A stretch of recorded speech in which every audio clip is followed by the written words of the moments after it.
We live. And we back. And we back. And we back. And we back. All right. Let me pull it up on Facebook.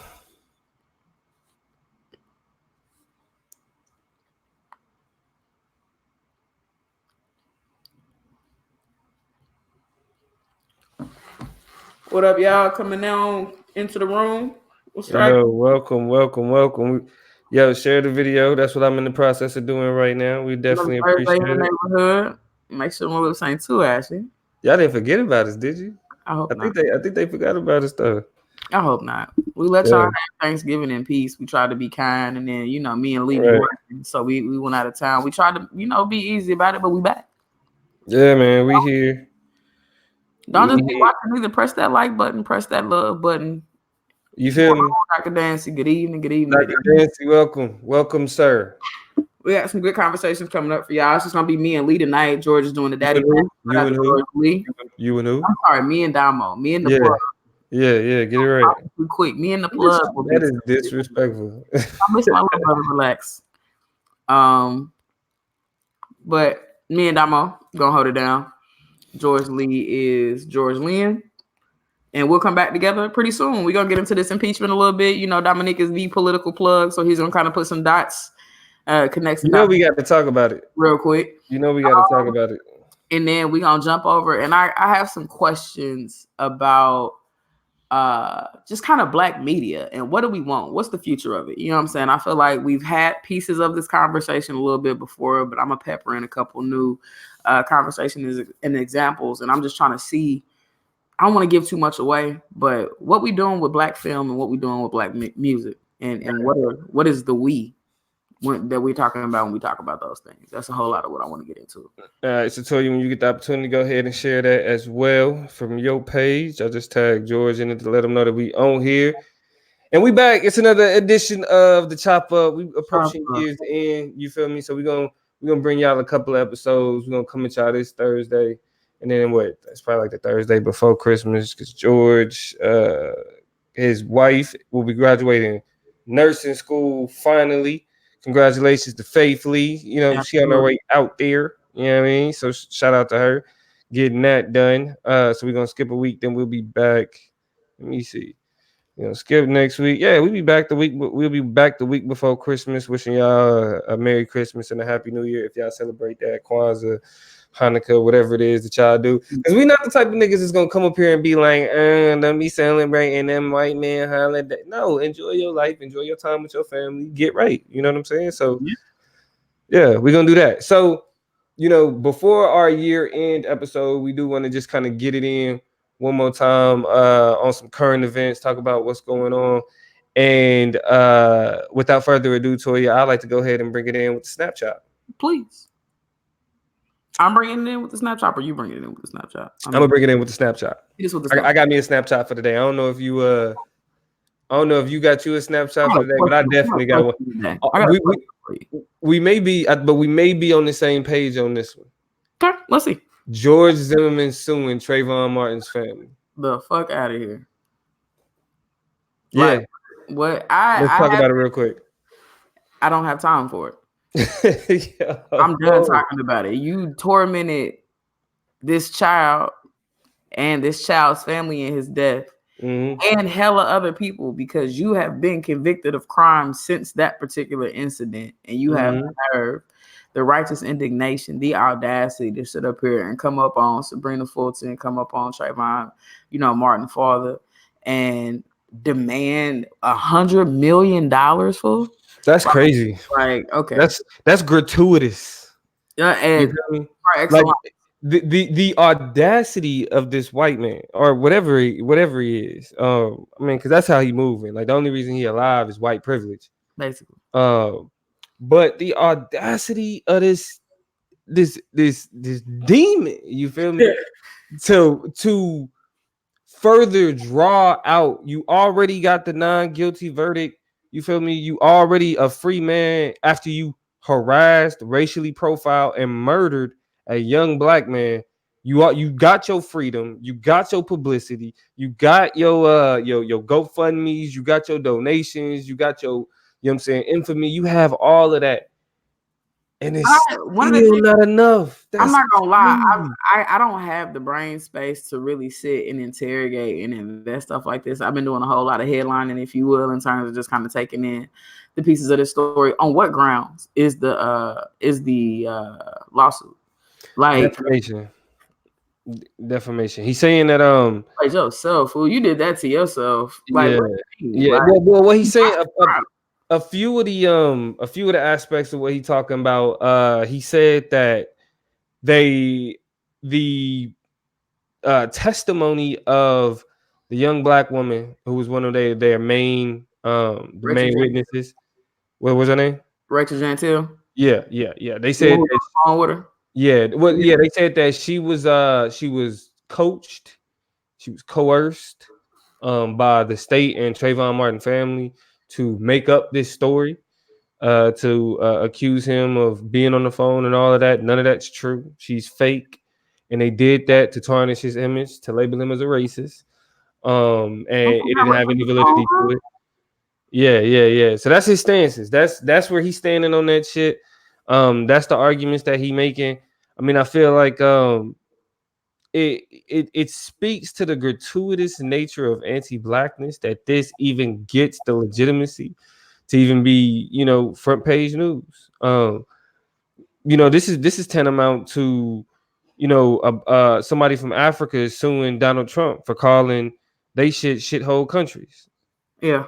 You know what I mean? Like it's just like, oh yeah, I'm just trying to capitalize on some shit, and it's crazy that this is what he chooses to do it off of. So it's gonna be interesting to watch how this play out, because he's also suing Benjamin Crump for putting, or for the way that, and this is the lawyer for Trayvon Martin, by the way, or for his Yeah. family. Also, he's just a civil rights attorney around the Just country. in general, he done popped Yeah, up in all types of different stuff. yeah, he be around, but he wrote a book about young black men being killed by the police and the people that he's represented. And George Zimmerman is saying that the way that he was portrayed in that book is also defamatory. Mm-hmm. So so Benjamin Crump is a part of that suit. So in today's It'll be white a people got grind some ass day. damn nerves news, George Zimmerman is suing the family of Trayvon Martin. That's crazy. That's ridiculous as hell. Yeah. So that's the Snapchat. Can I ask But my question of the day? question of the day. Let's get into it. Before we jump into the political chop, I want to know, Dominique, uh, of all of the terrible, just grimy ass, hate worthy movie characters that have ever been in any movie you've ever watched, who is one that if you seen that nigga right now, even like not even the character, of course, the actor who portrays the role, what actor do you want to slap the shit out of for playing a malicious, scandalous ass dirty role too damn good? And y'all jump in the comments and tell me, right? Like I asked the question again, why Dominique choose on it? Man. Would you hold on? Do you got one in mind? On the street? Yes. What celebrity? I want to repeat the question for the comments though, because I want y'all to jump in and talk to us. What celebrity played they role of being a terrible, grimy, ridiculous, just scandalous ass person in the movie so good that if you seen him on the street, you would want to slap the shit out of him? Y'all let me know in the comments. Damo, you got an answer, or you want me to go ahead, first? You go first. You go first. I got two. I'm still a little bit. I got two. Lawrence Fishburne for his portrayal. What love got to do with it?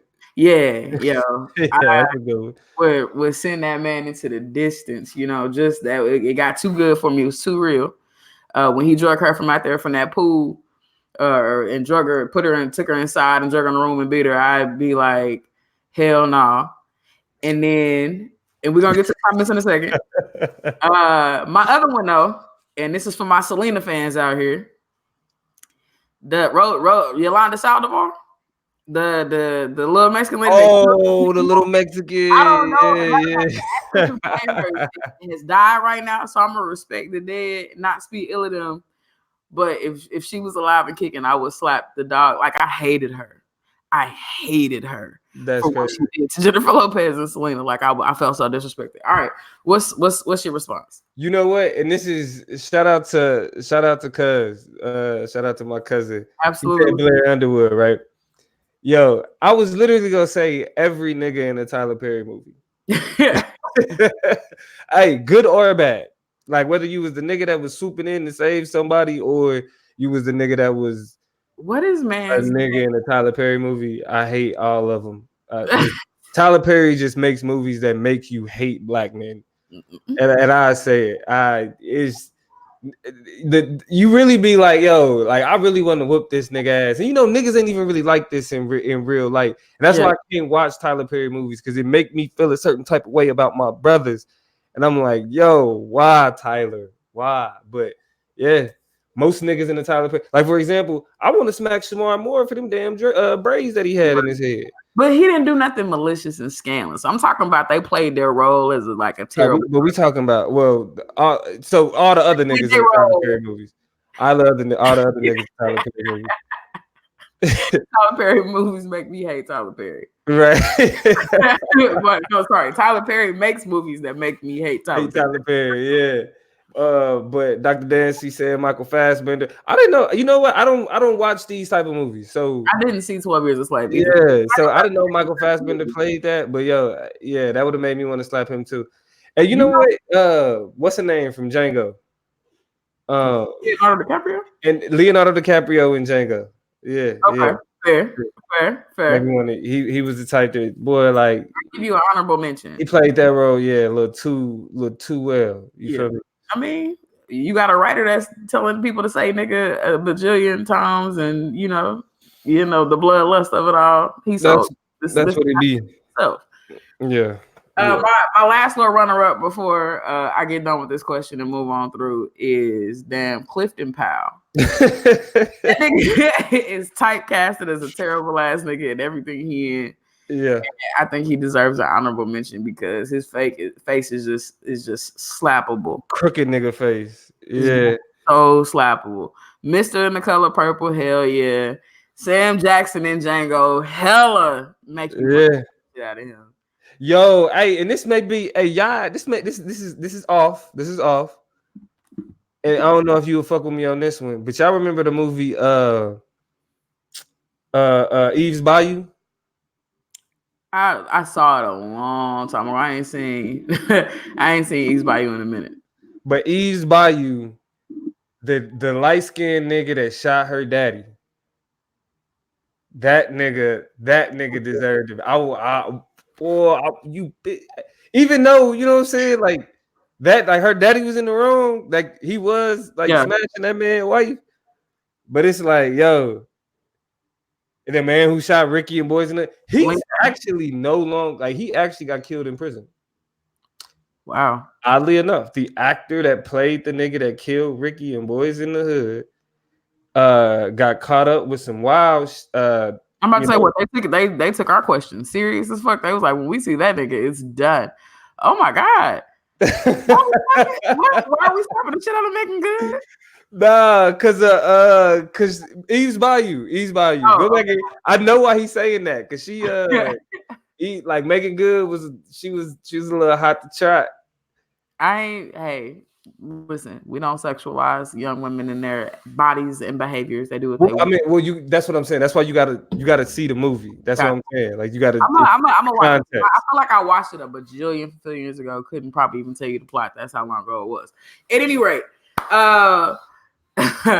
we got a good idea about who we get this shit slapped out of them. And apparently there are a variety of people. We got a lot of people. It's a lot of people that get slapped. Well, no, that's a variety of people that want to slap the shit out of Donald Trump. So much so that if not physically, with the art of impeachment. So I'm gonna toss it over to you one time real quick. Put us on game about this impeachment conversation. Where we at? What we doing as we head into the election cycle for 2020? Yo, so if you ain't been paying attention, it's time to get on this political game with your boy, the Political Chop. Well, the Political Plug, and this is the Political Chop. Donald Trump is going through the impeachment process. People, they trying to get him the fuck out of there. No games played. Now I know how niggas typically is. Niggas is like, oh, we don't really give a fuck. Fuck Donald Trump, blah, blah, blah. Yeah, whatever, nigga. It's some implications that niggas need to understand. You feel me? So, to get it started, they had an impeachment inquiry where they call witnesses, ambassadors, niggas that worked under Donald Trump to work with Ukraine. You feel me? Come to find out, this nigga Donald Trump on some crooked ass shit was like, yo, Ukraine, y'all want a meeting? Y'all want to talk to me? All right, well, y'all got to say that y'all investigating Joe Biden. You ain't even got to do it. You ain't even got to really investigate him. Just say that you investigating Joe Biden, and we'll get a meeting, and we'll get you some. We get you this aid, military aid, because we, America, is keeping Russia from taking over Ukraine with our military assistance, right? And so all this evidence came out of Donald Trump pretty much asking for a bribe in order to, help out the Ukrainians. That shit ain't cool. You feel me? And here we are, got through the inquiry. Report came out with 3 impeachable charges. 3 impeachable charges. Let's go ahead and lay them out right now. First of all, you got bribery, which is what has been the context of the quid pro quo conversation, right? The tit for tat. You do this for me, I do this for you, kind of situation that he got into that you just explained with Ukraine, right? And so Adam Schiff, specifically, who is the chairman of the Judiciary Committee or the House Intel chair. Adam Schiff said to prove bribery, you have to show that the president was soliciting something of value, which Schiff thinks multiple witnesses before his committee have testified to in private and actually in public. This article is a little bit older because they actually came out and said specifically that Donald Trump said to tell them if we want to have a meeting, if they want a meeting, they need to talk about this investigation. That's the main one. Now, with bribery, when you first hear that and you hear bribery in the president, what are your first thoughts towards you? Par for the course. I knew it was going. Like, Donald Trump, I don't believe and of course I can't prove it. There are no theories around it, but his just journey to the top is just all so peculiar. Like the last two elections, I feel like the last two, because that would be the 2 terms for Obama, right? He was in the mix on that bullshit, like I'm gonna run for president. When nobody take him serious, when nobody, people were scoffing at him, whatever. And I dare to believe that nigga found a way through the back door to get where he is, to make the moves he was, to become this credible, at least runner, you know what I'm saying? Like, or candidate that allowed for him to get it doesn't make logical sense to me. And I guess America really is that dumb because they elected him, they support him, poll numbers don't necessarily lie. But somehow he captivated the abilities of people in the inner workings of the political system that were willing to step away from shit that just makes sense. Right. And endorse a nigga that. So yeah, I believe bribery is probably a part of that. He's Donald Trump. He's before he was elected, every rapper's favorite mogul. Like, right. Every rapper has a Donald Trump line. One of the most popular crooked niggas that everybody knew. Period. Right. So he got collateral. He making moves. It is of no surprise to me that he was able to get up in there and shimmy shake some shit. Right. All right. So then the next impeachable offense that we're dealing with is assisting or asking for the assistance of a foreign country to interfere with the U.S. election. Mm-hmm. Now, given your relationship to voting, which we know is a very limited investment. No, it's not. It's a tenuous investment. I've grown. Okay. You know what I'm saying? I've grown. Okay. I've slightly shifted my perspective on voting, talking to you all, having these conversations has helped shape some of that. All right. I'm glad. It's a struggle relationship. It's an embattled relationship, but it's one that I realize is it needs to be material in meaningful ways, regardless of how I decide to do that. And I need to be more intentional and more active in aligning myself with the decisions I make. If I'm not gonna vote, what else am I doing? If I am gonna vote, shit, what else am I doing? But also, you know what I'm saying, paying attention to what the implications of doing it or not doing it is. You know what I'm saying? So. Right, and let's talk about this real quick. Let's focus on this voting question, because essentially where we at is we had a conversation about the integrity of voting and how outside non-U.S. forces, how that causing the question, or if they play a role in electing the president, how that causing the question the integrity of an election, right? Mm-hmm. Do you think Black people should have an investment in protecting the integrity of elections? And do you think there's an impact to allowing elections to be manipulated the way that they have, especially since 2016, given the role that the Russians played? I mean, should we just let it? Should we just let it get all fucked up? No, because I think that let it all like so many this is the same prism in a different side of the same types of systems and structures and logics that have voter right acts, you know what I'm saying, being rolled back and repealed. The same type of logic and that's that votes don't matter, that people and their perspectives and the numbers don't matter as long as I can get this group of people to believe a certain thing. And so that trickery and that desire to navigate and sidestep the system is fucked up. And it does have numerical significance. I feel like more recently than ever, not that these were bigger, higher level, big profile cases, but there have been various smaller elections in smaller places that have been tilted by double digits. Yeah. You know what I'm saying? Have been shifted by double digit turnouts. And so, like, the truth of the matter is, while I still think like the shit like the electoral college is a broke, busted system that is truly fucked up and not representative, the other side of that is there are votes being counted in very serious matters and shit that does matter. You know, even knowing how many people actually voted for Hillary Rodham Clinton as compared to Donald Trump was enlightening in terms of what this country wants and the pulse and the I guess the consciousness of it, whatever that means, where that is. It at least gave us some context for where it is. Like, nah, the system allowed for this to fucking happen. Real people that's out here living real lives that have real logical connections to reality did not want this nigga to win this election. And that amongst many things that were not was heartening. You know what I'm saying? Like, okay, the populace is not stupid as fuck. And I feel you. And I feel like it's difficult kind of navigating this conversation with niggas because on one hand, the antagonistic relationship that we have to government in general, especially in the United States, like we ain't land on Plymouth Rock landed on us type shit. You feel me? With that type of relationship, when you hear an attack on the system, quote unquote, on one hand, you want to encourage that because that system, you want to challenge it, right? But the collapse of it is where we run into the biggest problem because given given the predicament that we in the United States is when those types of collapses happen, niggas end up getting the brunt of it. Yeah, it has a negative impact on us. You feel me? When we've actually been able to use these kind of systems and structures to challenge a lot of, I mean, really just a lot of the blatant racism of society has shifted because of legislation, because of niggas at the ballot box. Answer the pessimist in me that always rises when we talk about either politics or the law. It's always there. Yeah. It is. And I debate with myself constantly. This is why I say it's a tenuous relationship, because I am like, well, shit, what about that? Because I believe this wholeheartedly.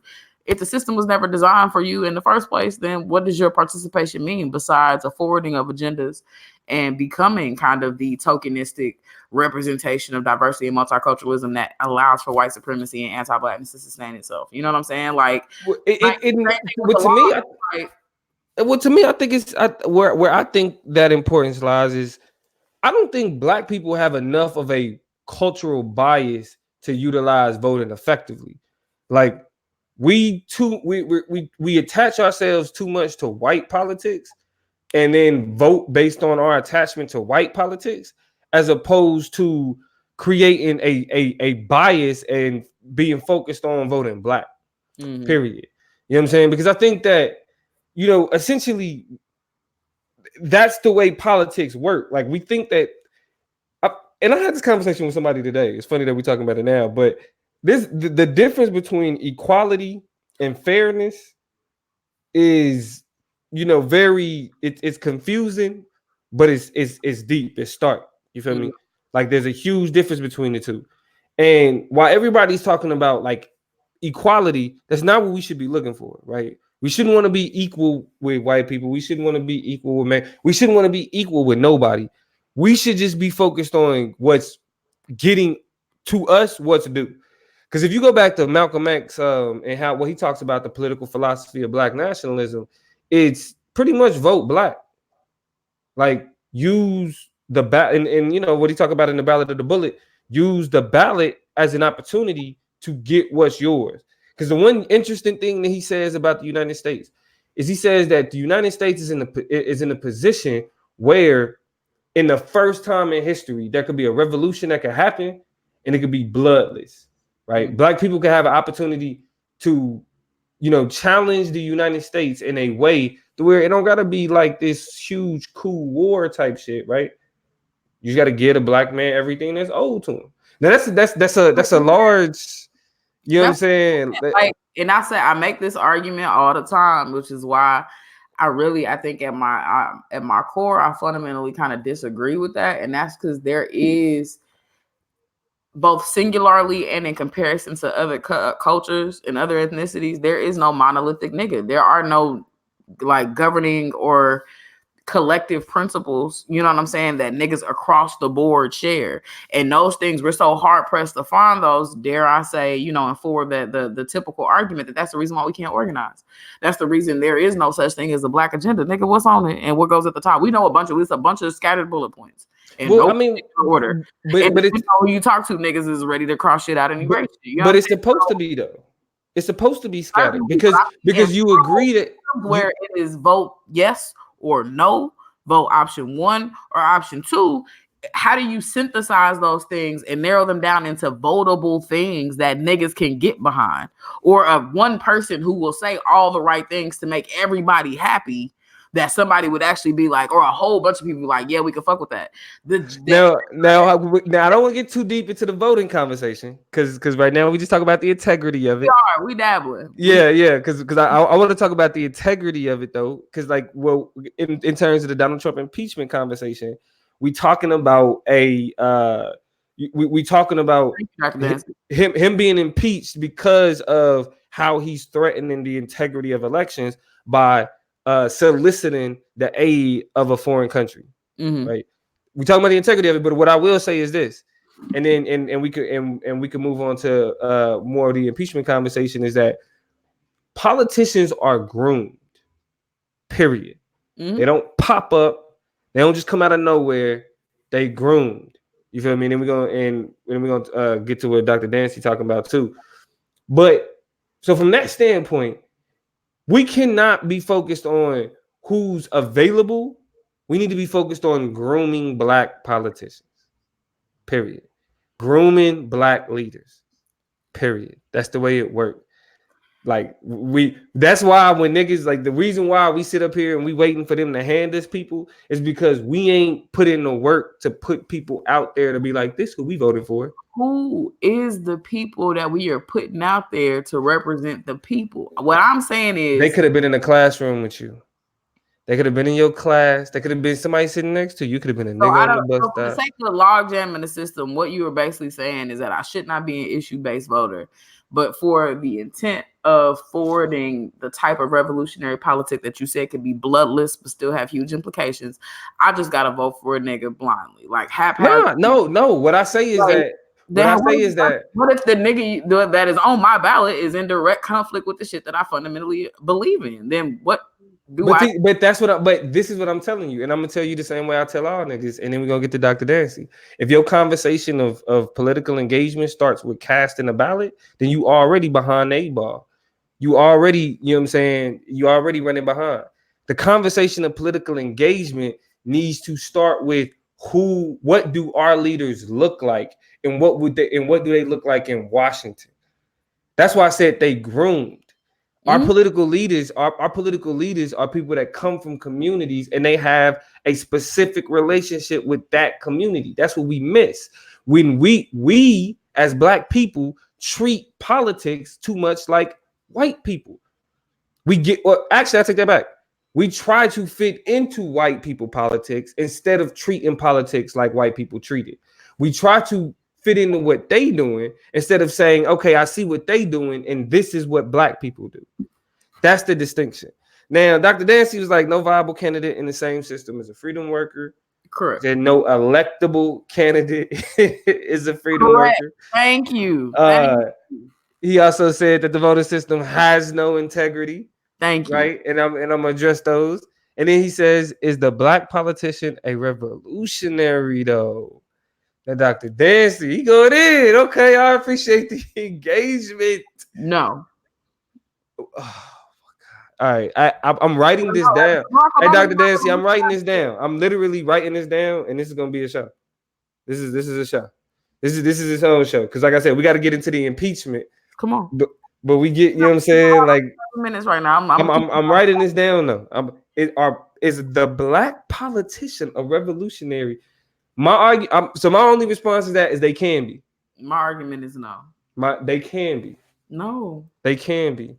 See, I've been doing some research. I told you, I've been doing the research, and I'm telling you, you and George always get a chance to debate. Y'all want to see a Toya G Dominique debate? But you know what? The reason it'll be because you usually be hyping that nigga George up. That's why he ain't here for you to hype him up. Y'all be on the same side anyway. Y'all be on the same side. Y'all be trying to double team a nigga anyway. But we got these though. I ain't doing no tripping. Listen, you feel me, Dominique? What? No. Is the answer. Like, man, listen. They can be, Dr. Dancy.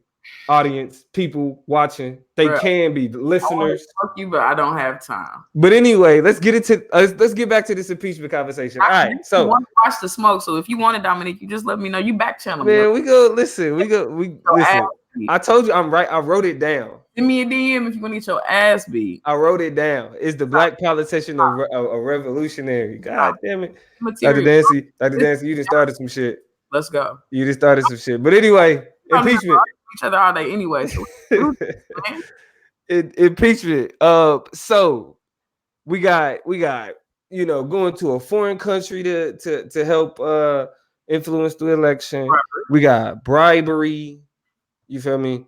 And we have endangering a ally, a foreign ally, in order for personal gain. Right.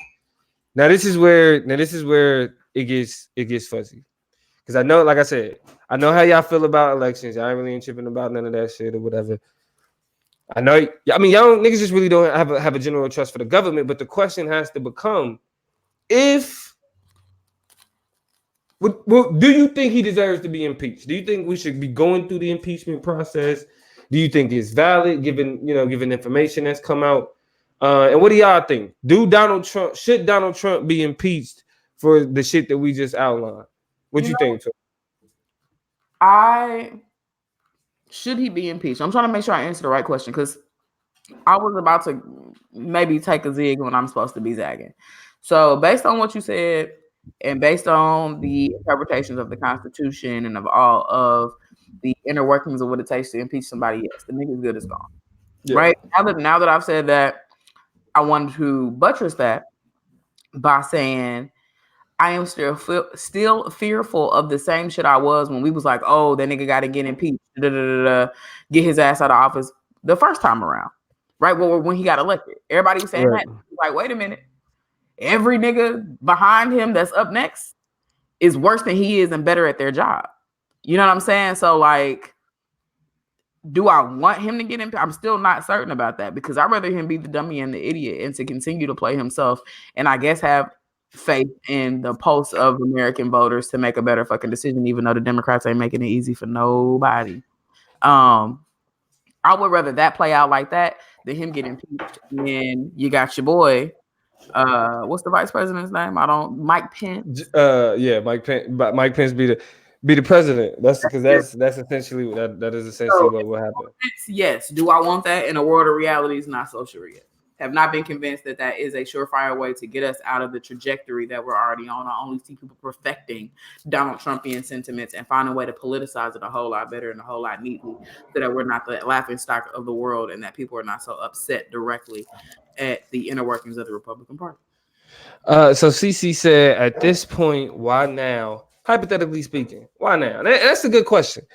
And this is why I think that this is where we can talk more about just how politics is set up in general. You feel me? Because I think even though, regardless of how you feel about Donald Trump, this is one of those things to where this is why you have impeachment, right? Because when you have the person in charge literally abusing power for personal gain, the He probably heard Johnny over here and was like, "What's up, girl?" yeah. But he when you using your power as president for personal gain, especially if it's something that's serious as military aid, you deserve to get your ass fired. Yeah. Like, that's what I'm saying. Like, the president ain't no bigger than nobody else. And if you take your ass to work and you cussing out your boss, or you telling your boss, or you telling people at work, hey, if you do this for me, I'll do this. Hey, if you do part of my job, I'll do. Nigga, you deserve to get fired. Yeah. You feel me? And even though we could question the process, we could question, you know what I'm saying, Democrats, we could question, why they want to get him out of there and all that other shit. He deserved to be gone regardless. Thing about it, like, before America and its political system was effectively cultivated, it was like some king shit. And and then just the rest of the system up under the king. And so the king was, exempt from the law. Well, the desires of American democracy said that nigga is still a private citizen in some regards, can still be convicted of crimes in some regards. And it's more insidious that those crimes are connected directly to his office as president. And so the shit has been signed up for this. Like, I mean, it has been designed or orchestrated for situations and experiences like this one, where you do some wild shit and you just kind of generally have to go because the letter of the law has been so clear and clearly applies to you, even though you don't want to. Right. I mean, and that's where it's like, okay, we can be critical of like the system that the nigga taking advantage of and all the other shit. But if it's a way to use that system against them, use it. Now, Dr. Dancy says the system also has no integrity or moral authority.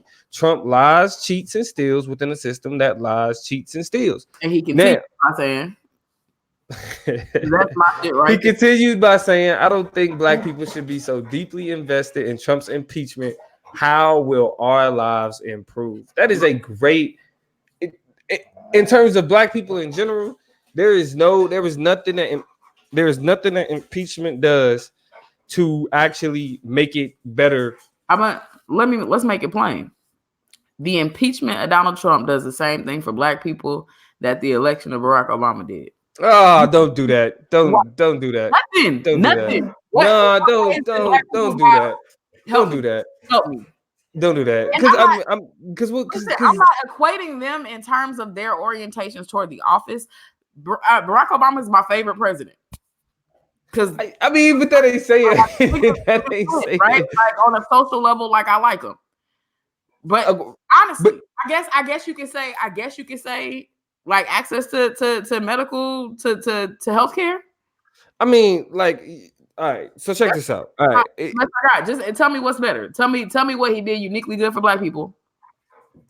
I mean, the thing about all right, that's the thing though. Like, we already. I think how we understand politics, you feel me, is like we have an unrealistic expectation for what's happening. Because even like the how will our lives improve, or just even saying that the system lies, cheats, and steals. The system doesn't lie, cheat, or steal. The system survives, right? The principles like justness. The system, Dominique, are you? Hold on. No, I mean, listen. I understand the system.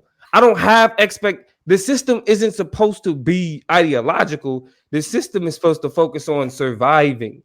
Right, the system is supposed to focus on maintaining. So shit like the ideas of, you know what I'm saying, fairness or justness or justice, all of that shit is only important insofar as it maintains what's going on at the current moment. So to expect any overarching larger meta political narrative or larger meta political action to actually have an impact on the lives of black people, that's unrealistic. And then why am I voting again? Because there are reverberations that have an impact on individual communities regardless, right? We're net better, even if it isn't something that specifically, impeaching Donald Trump changed the lives of the millions of black people in the United States. We're still net better with him not being in office. There's still a fundamental difference with him not being in office as opposed to him being there. The Trump effect being one of them, where we see this is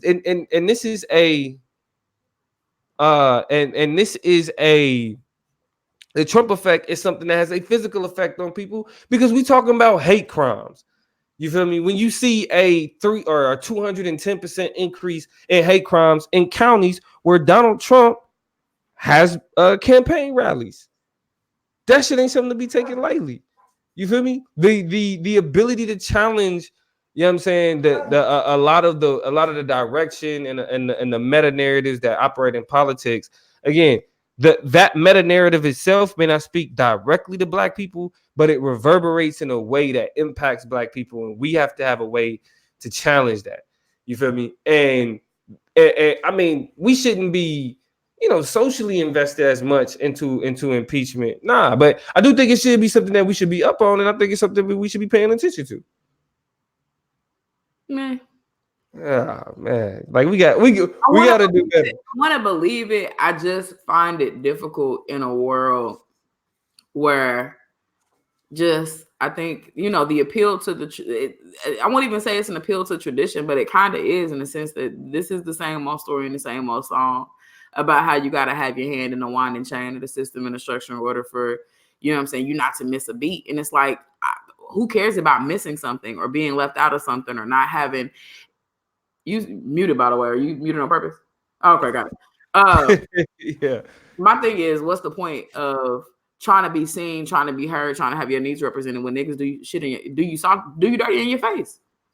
You know what I'm saying? I mean, to make arguments and debate, it is not that we are running away from the political. It's not that we are disengaged from the political. It's not that we are ceding the political. It's that the political is ceding us. It's that we have always been in heavy apprehension of ways to get in there and uproot some shit, expose some shit, be about some shit, demonstrate some shit, change some shit. And not even always just for ourselves, but for other people and for broader systems and like on some human rights type shit. And the system evades us. And so like, it seems so counterproductive to put realistic energy, whole ass energy that you can put in its totality, which is why I'm not saying just go kick it and don't vote. Of course, we agree. You got to go do some other shit. Yeah. But why not just go do that from the jump? Why go the long way around and get disrespected in our faces? And I can't argue with that. I can't disagree with that at all. But what I will is I'll transition into the next chop with this. I do think that even though we shouldn't be fully invested into these processes, as people looking for opportunities to be able to seize power for Black communities, the one thing that we should do is look at these as well,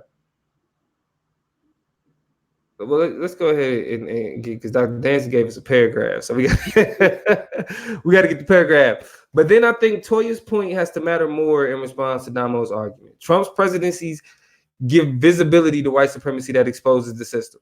A more savvy person will conceal this, and Black people will still die and may die more behind a shrewd person who isn't sloppy like Trump.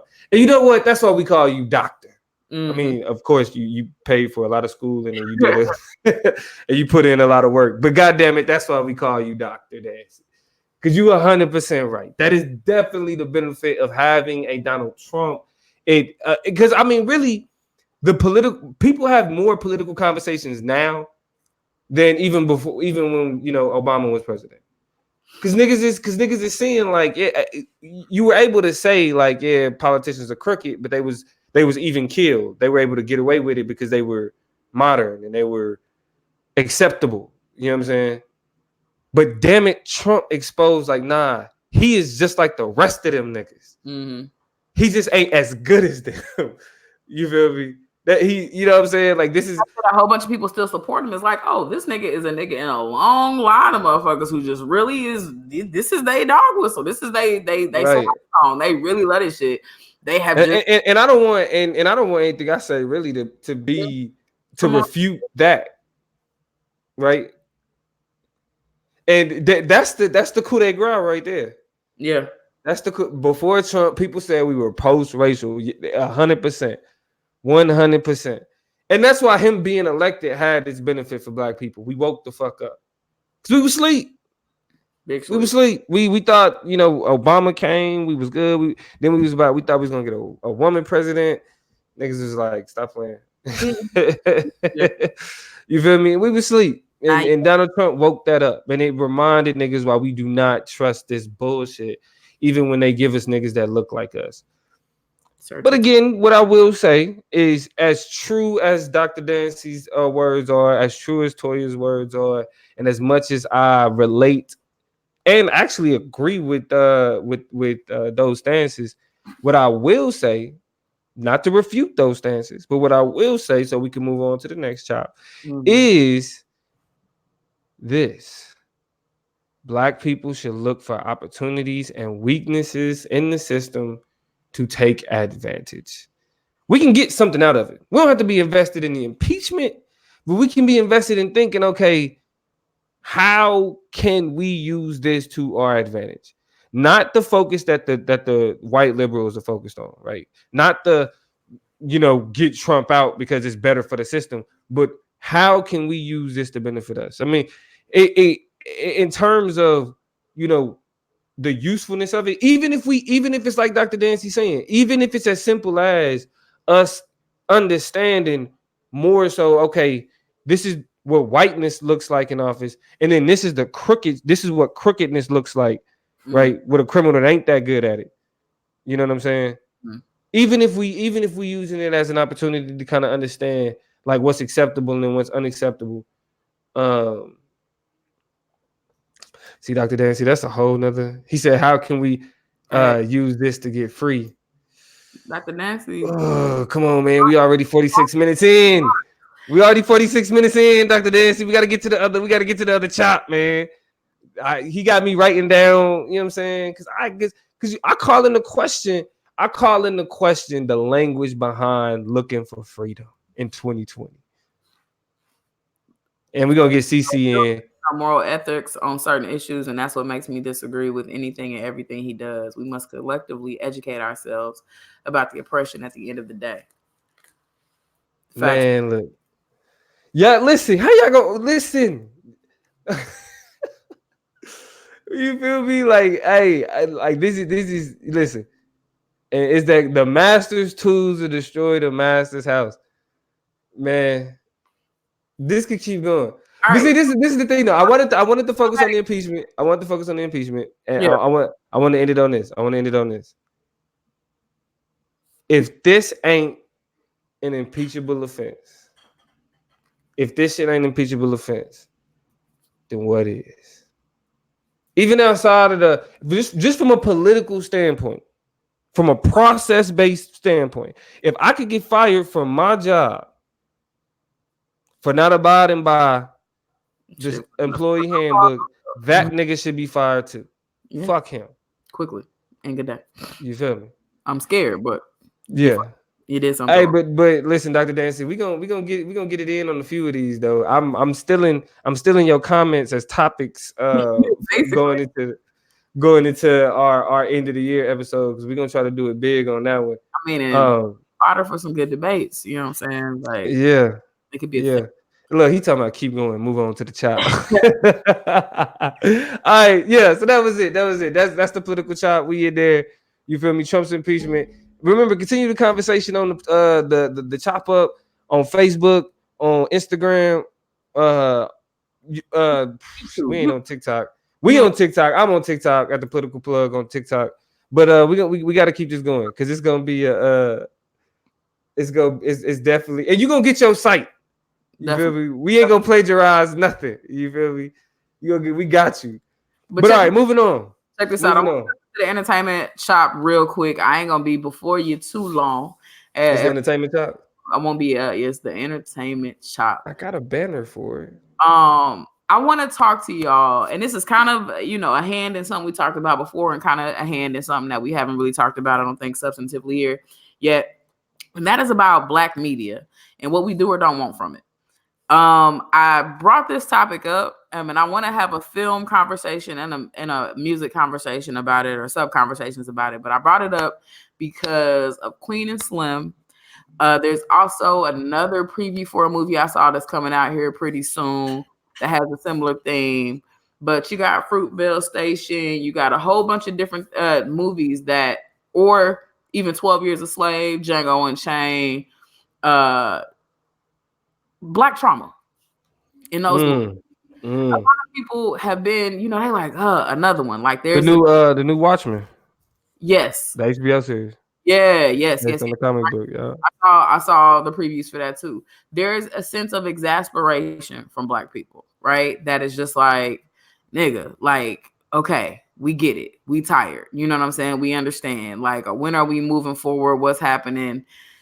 When can we stop telling these stories and talk about some new shit? Which I completely agree with. But I guess my question is, A, do you share that sentiment? And B, what happens to the black narrative of the black story in a world where we don't attempt to continue to tell those types of stories?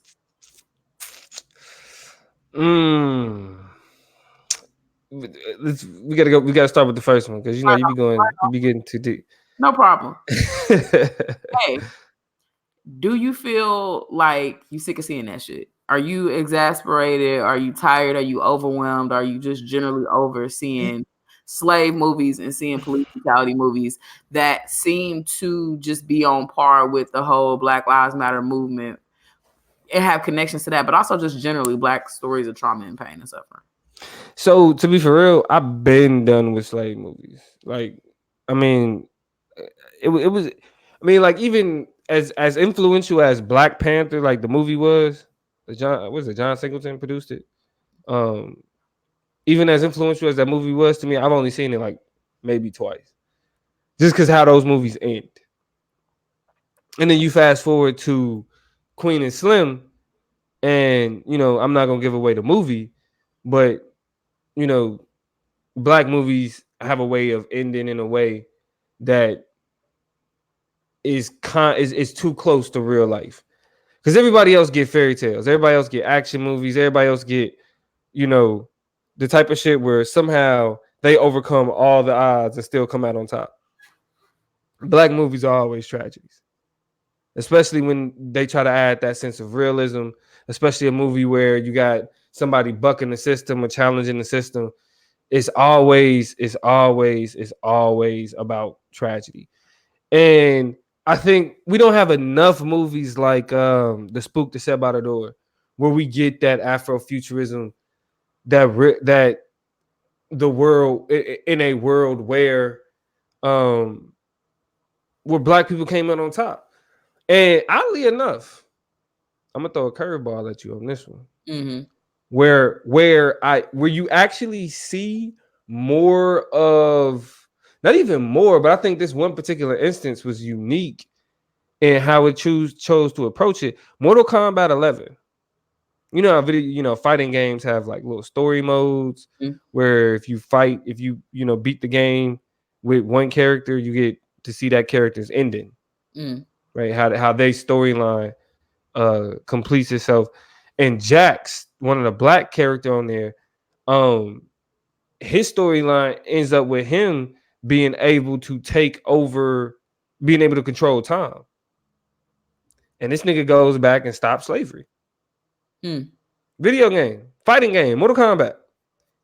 And the black guy gets the power to control time, goes back in time, and stops slavery from happening. That's the type of shit that it's like, yo, and not one of those, oh, we actually really needed slavery to happen, so you got to change it back. No, fuck that.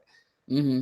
You know what I'm saying? Like, nah, like the ability to be like, yo, if black people were in, you know what I'm saying? If we had control of fantasy, you know what I'm saying? Mm-hmm. Not the, oh, it gotta be like this. Nah, fuck that.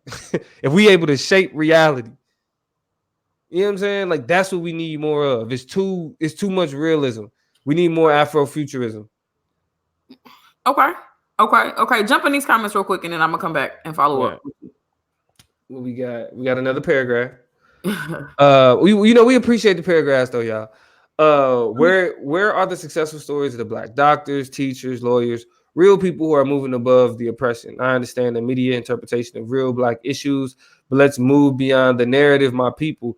Facts. I feel the same way. And I think that's essentially that's exactly what I'm saying in the sense of it doesn't have to be like this tragic perception of black people. And I think that's where I beef with Tyler Perry. Not even I think, that's where I know that's where me and Tyler Perry have our disagreements. Because nigga, if I was an alien brought to Earth and they showed me a bunch of movies to decide what type of person I'm gonna imitate, and they showed me a Tyler Perry movie, the one thing I would think is I don't want to be a black woman. You I'm not trying to be a black woman. Shit. And black men is something I should be scared of. You feel me? I don't necessarily disagree with his approach toward those portrayals, and I don't think he gives a shit because he feels like those stories are important to be told, and that kind of does. You don't give a shit because of them dollars. But check. I want to answer, not answer, but grapple with a component of what Cece said when she's like, I understand.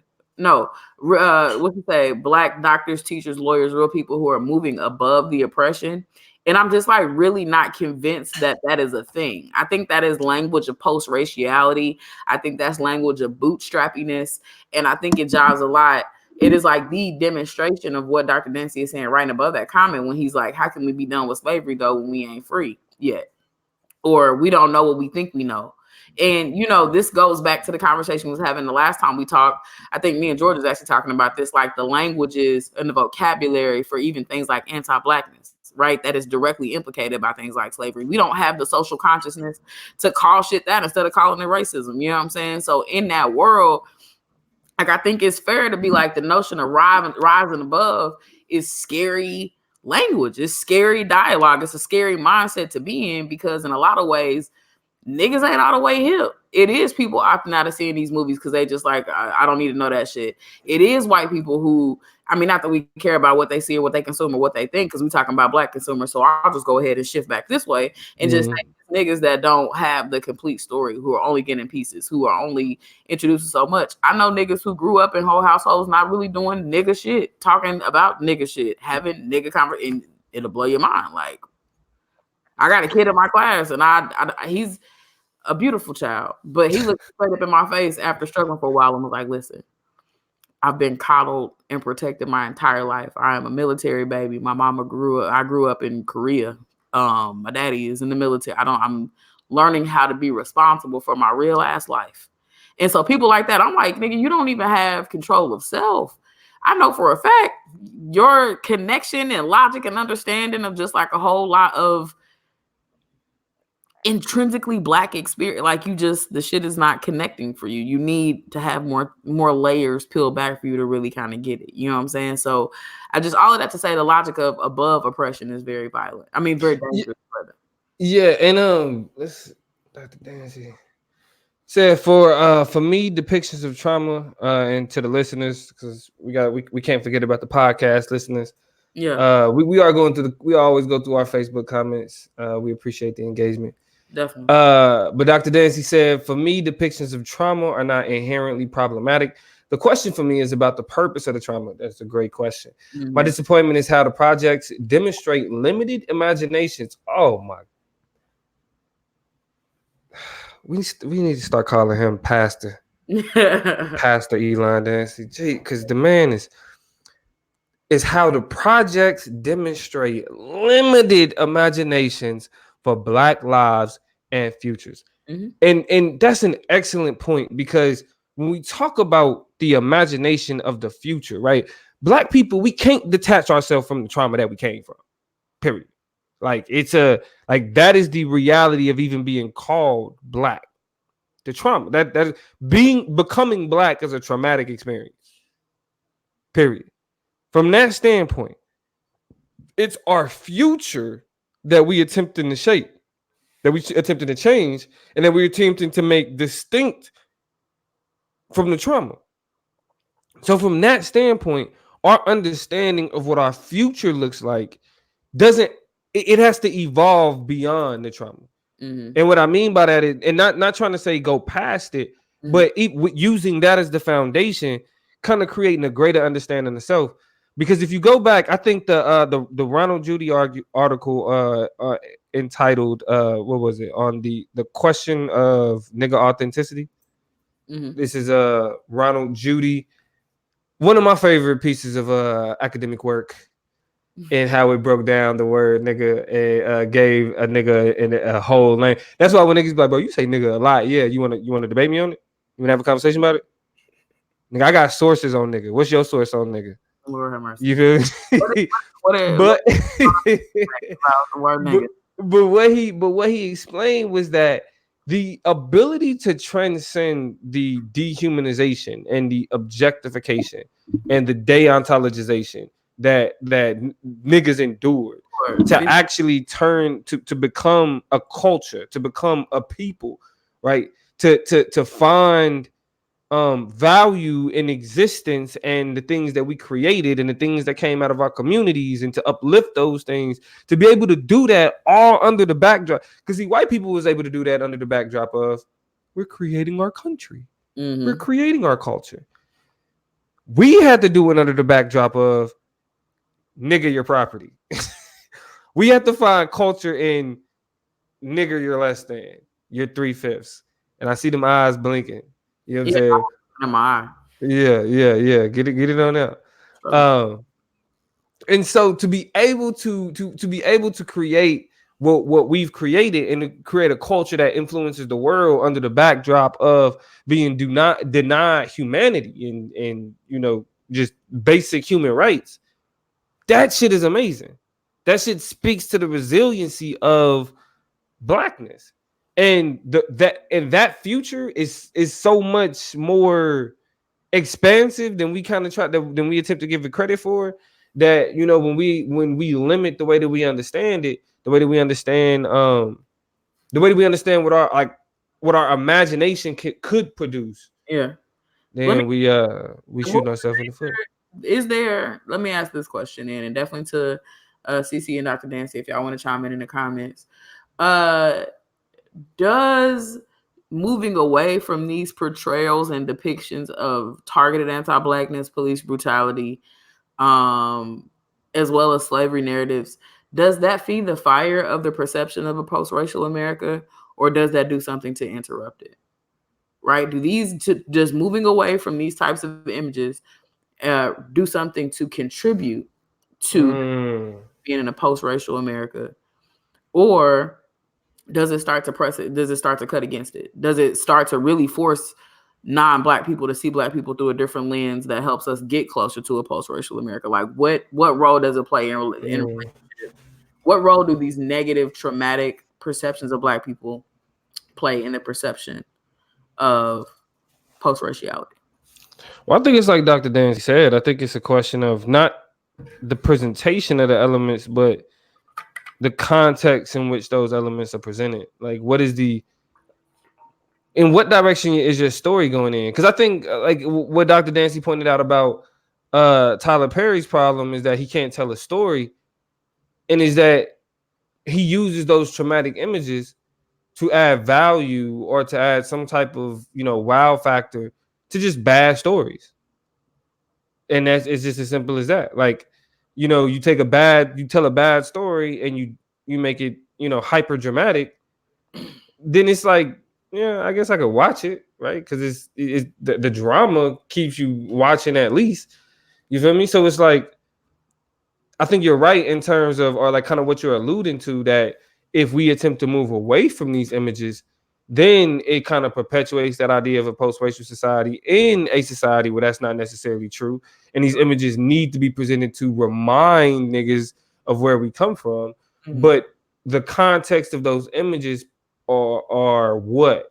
Because that's the past. But how are you imagining what the future looks like given that past? And I think that's the conversation that needs to be more in the forefront in terms of what our media looks like. And that's why I say Afrofuturism is the way to go for me. I think that's something that I embrace, and I think it should be embraced more. I mean, if you look at The Watchmen on HBO, that's an example of Afrofuturism, where you're using the context of superheroes to talk about what happened during Black Wall Street, right? Like, so we got the images of Black Wall Street, but this superhero story allows us to address more elements as instead of just the racism aspect. Certainly, I can see that, a convergence of the two. I feel like answering my own question is just like, I think it gives white people, non-Black people, the opportunity to be like, look, Why you not being like a lawyer? Why you got all these positive images? You have all these positive representations now. We cleaned up the media and sanitized it. And those parts of your real ass reality that you go back to your own neighborhood and see, those aren't proliferated everywhere. So why you can't just be like this person, that person, this person? You know what I'm saying? I think in relationship to the agenda of post-raciality, like it fits right in, right? And becomes a sounding board. It becomes like a slogan for non-black people to look at niggas and be like, you behind, like you still on that shit. Y'all used to do that. That's some old, you know what I'm saying? Like that's where it becomes kind of tenuous for me. It's just we got to keep some of these stories in a winding chain. Like, yeah, we still need to walk out of a movie theater pissed off and big in the chest and angry and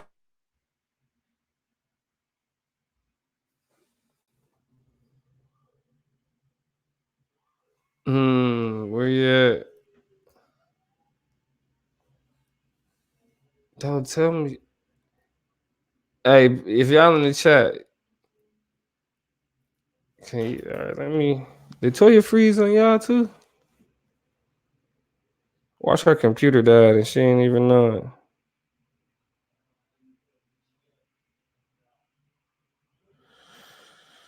All right, let's see where. Oh, cause like we passed the hour mark anyway. Let's see. Where you at? Yeah. Yeah, her computer died. I'm sure. So let's see. We'll address this last question and then we'll call it a night unless Toya able to hop back on here within the next minute or so. But Dr. Dancy said, I also wonder how Toni Morrison's work responds to Toya's question. There's trauma across several periods of time, but Black people are central and afforded a complex humanity. She understands white supremacy is real, but the white gaze, what white people think, is beside the point. And I think actually what Toya is doing, and we'll end on this. If she don't come back, oh no, there she is. There she is. Oh, she back, and we back, and we back, and we back. What happened? I have no idea. No earthly clue. Yeah, it'd be like that. But I want to kind of move you into what Dr. Dancy was talking about. Yeah. He said I also wonder how Toni Morrison's work responds to your question. There's trauma across several periods of time, but Black people are central and afforded a complex humanity. She understands white supremacy is real, but the white gaze, what white people think. Shout out to the man. The man, my favorite philosopher of all time, George Yancey. Where we write about the Black gaze or white gaze. Is beside the point. I mean, the reason why we care about what white people think in this particular instance, not all the time and not in every instance, but in conversations about post-raciality, is because what they think is able to become material. Right. They're able to uphold a very material standard against you and your literal body in terms of what you should be doing and what other niggas are doing, and look at these representations and you have such good role models. Why are you not this? Why are you not that? Things have shifted. Why? You know what I'm saying? Like, I think that's where the line is. We should not always be concerned with white people, but in relationship to what they need to think we still mad. That's what I was getting at before it froze up. Is that indignance that we leave movie theaters with after we see some slavery shit or after we see some really fucked up shit that just makes us mean mug every night, like white person on the street, like, bitch, we not friends. The shit that forces white people to have uncomfortable conversations with us and about us and outside and external to us. I was talking to who was I talking? I was talking to somebody and they were like, blah, blah, blah, blah, blah. I went to the bathroom after Queen and Slim and it pissed me off to hear these white people having this conversation, kind of analyzing the movie and shit like that. Like, what do you know? You ain't got no context. And I'm like, but is that not what we told white people they need to be doing? Is having right. conversations without the guidance and assistance of Black people about the lives of Black, like, so can we cut it either way? Like, I'm afraid of a world where white people get comfortable enough to think, oh, we don't have to have these conversations of like, we don't need to. Everything's good. Like, no, fuck that. Yes, I am concerned about what you think about shit. I mean, it's a white concept, 1000%, but it is a weaponized white concept that is used to police, to make respectable, to hold to an neoliberalism. unfair standard and ethic for Black people in particular, right? Which is why I think we gotta give it more credibility. The origins of it are kind of irrelevant in this particular time, in this particular context, because it's used to be weaponized against Black people. You know what I'm saying? Like, we can't pretend that we're in a post-racial society any more than they can. It's dangerous for everybody. You know what I'm saying? And I'm gonna say this, and then we can start there because we at the 110 mark. I'm gonna say this, and we can start to wrap it up. So yours was 47 minutes, and mine was 13 minutes, and we just about to wrap it now. I want y'all to know how that just played out. You know fine. what? Say what you have to say, and we can call it good. No. Because you know what? It kind of extended. It extended a little bit longer than I wanted it to. I know it wasn't a full 40 because we did the what's the name chop for 5 minutes, but it's fine. I still love you, and we can wrap it. That's how you feel in your spirit. What did you have? Well, because I actually, you know what? Because it was another part of the question, right? I had a couple other things we were going to get to, but the time is drawn long, and I understand. So what was your take? Well, but we're gonna put a pin in it. We're just gonna put a pin in it. Sure. We're gonna put a pin in it. Just because time constraints. Okay. But this is a conversation that will definitely have a part 2. I guess what I'm saying is I'm not interested in shaping Black art in response to white fragility. I may not be following Toya's logic though. White people have banned Tony's books, which is a measure of her success for sure. Let's see. Am I saying or disagreeing with the fact that shaping Black art in response to white fragility is a thing? I am not. I just don't think. Yeah. I think where we might disagree is with the application of white fragility, because I think it's a whole lot more than this. This is not just a white people feelings. This is not and maybe I'm misinterpreting what you mean by white fragility, but I mean feelings being able to materialize themselves into action, which I guess is not unique, right? Like, white people feel a certain way about Black people. They do anti-Black shit. That doesn't mean niggas don't need to be out here doing what they want to do regardless, because the shit is inevitable. Agree, right?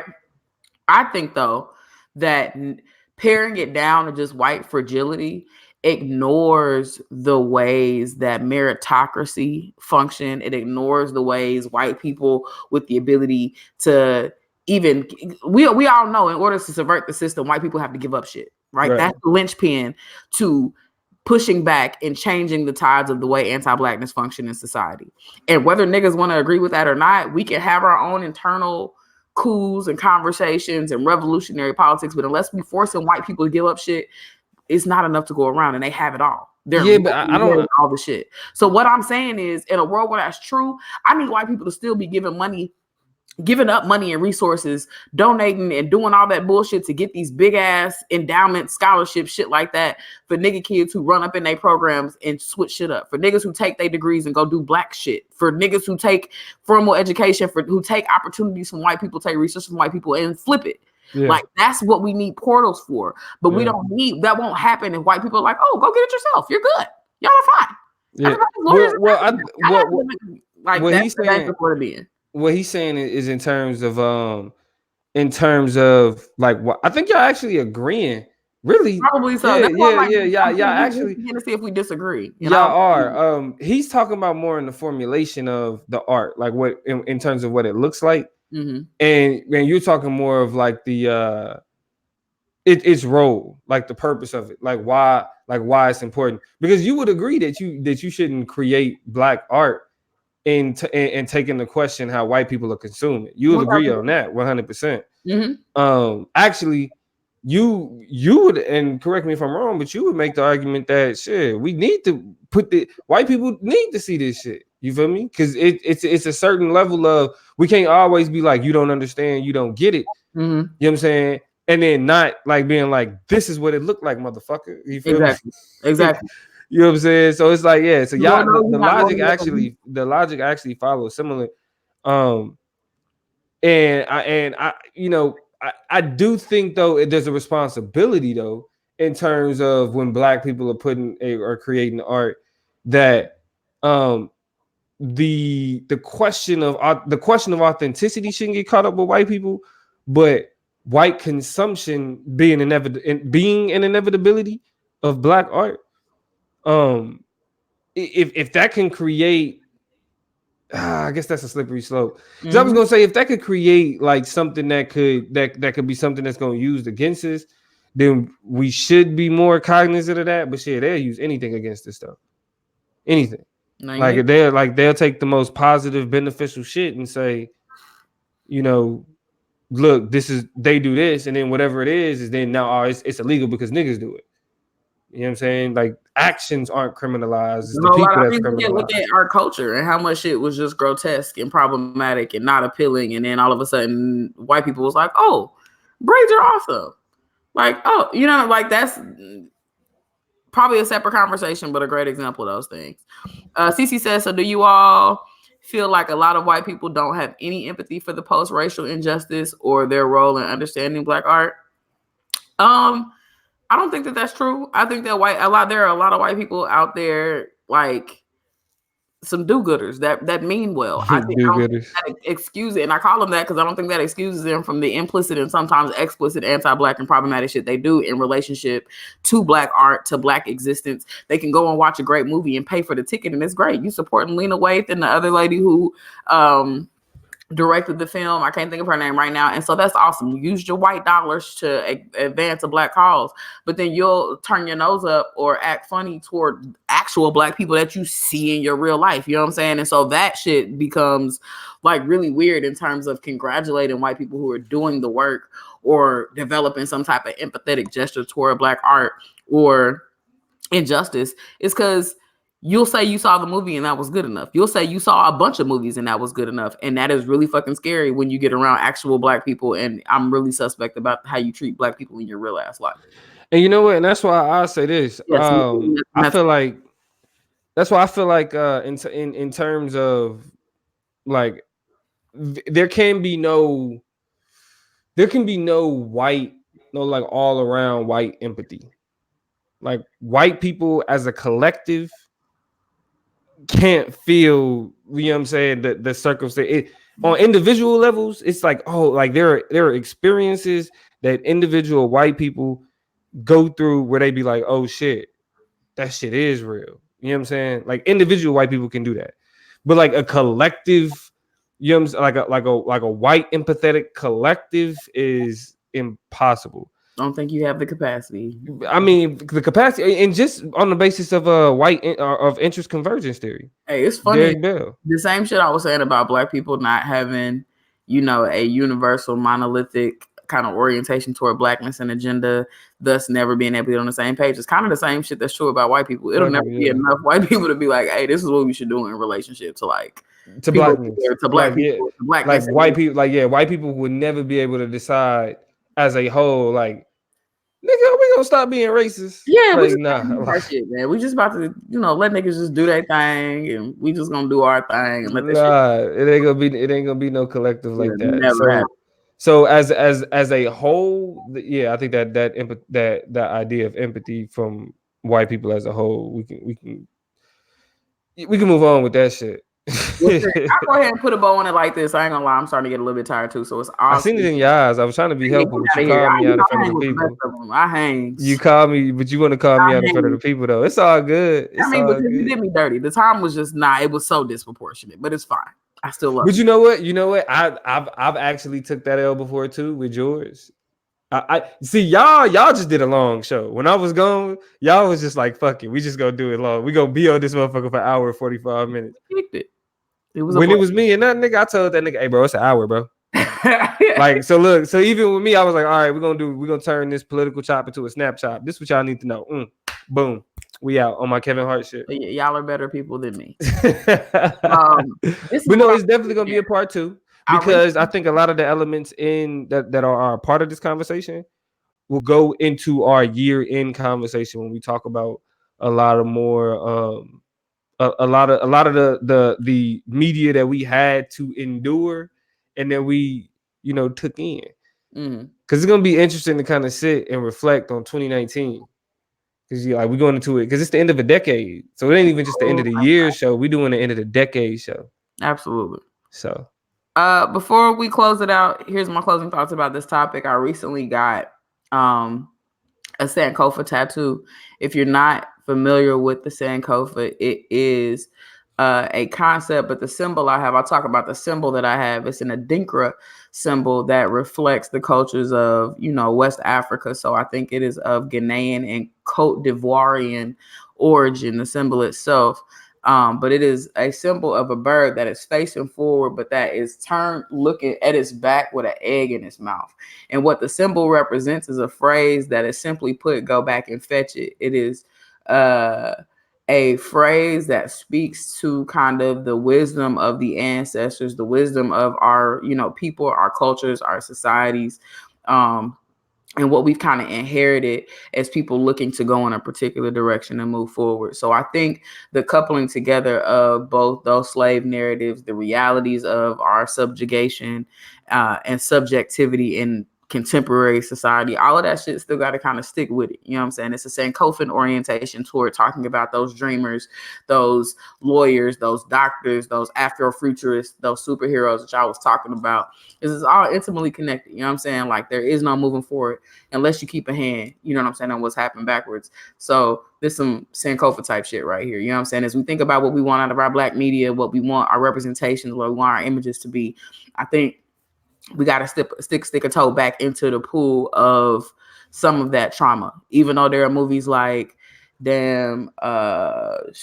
is in that? Four Color Girls, movies like Fruitville Station that I only watched once, can't watch again. I think I might have watched Set It Django Off 5 times. Set It Off. It's so many of these movies that I can only watch once, but I am appreciative of the fact that they are in my library and I'm able to take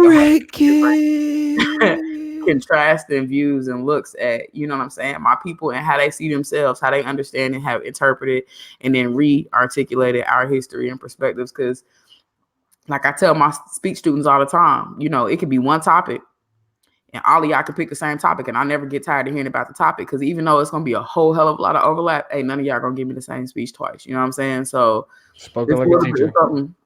Hey, it's pick the same topic. Y'all might get tired of it, but I'm like, what's your take on it? You know what I'm saying? How you gonna take a crack at it? And I think that's what makes dynamic, transformative perspectivism truly meaningful and opportunities where we can learn and grow from each other. So that's that on that. That being said, you heard the man. He already talked about. Let me see. I have to point that way. Dominic, you heard that. I was like, my you that way. I'm pointing at you. You that. Oh, where you? Hold on. Let me. Yeah. There you go. You heard that, man. We're gonna have another show for the end of the year. We're gonna go ahead and wrap it up and tie it up and have a good time with each other. All three of us will be available to jump on and kind of just have an end of 19, head into 20 conversation. So y'all make sure y'all going into a new decade. Take a look, share us. We're gonna come up with a whole new strategy to make sure that you continue to get the great conversations and the great dialogues we're having. And thank y'all so much for always tuning in and chiming in. Right. Whether you're catching it live or whether you're catching it, you know what I'm saying, after the fact. Just shout out to y'all for supporting the Chop Up. Yo, and check this out. So make sure y'all come follow us. Facebook at the Chop Up, Instagram at the Chop Up, YouTube at the Chop Up. Follow your boy on TikTok at the Political Plug, TikTok, Facebook, Instagram, of course. Toya, get the people your information. At Toya G, Higher Definition LEC on IG, on Twitter _ HDLEC. Catch me, find me, come see what's really real. Hey, George Lee at the Consciously. I'm pretty sure all y'all follow him anyway. Y'all know he Instagram or TikTok famous. So yeah, man, it's been real. Again, we not gonna be here next week. Congratulations to Faith. Faith Lee graduating nursing school. The Lee kids, hope they feel better. Yeah. George is playing nurse right now, so shout out to him, Daddy of the Year. And yeah, it's been real. This has been Dr. Dance. Thank y'all. Hold it down. Yeah.